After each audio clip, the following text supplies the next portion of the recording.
Na umaga po sa lahat. Ang iyong likod ay dito sa P. Burgos. Ito P. Burgos po. Ito ang G. Villanueva Street. So ito naman po ang G. Villanueva. P. Burgos po ito, no? So ito ay sa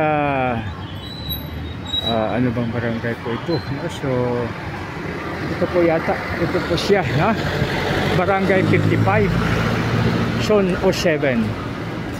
So ito po mga kaibigan, no? So ito ay mga isa sa mga alternate road, no? So kung alam lang po natin, madali pala. Halimbawa, no? So traffic doon sa kabila, pwede dito mag shortcut. So ito pa pinaka-advantage pala yung alam mo yung ano. Sana may mapa, no? May map of Pasay.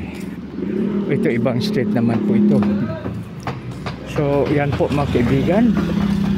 Ito po ang G. Villanueva Street, corner Burgos. Paglabas po natin, ito naman ay ito yung Taft Avenue, no?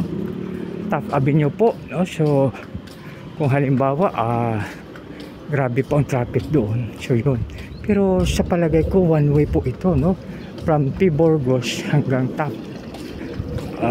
Parang wala naman nakalagay po na one way. Kasi napakahirap minsan na salubungin natin ang one way. Isang maganda, mapagpala, mapagbiyaya, baka Diyos po na maga sa bawat isa. God bless us all.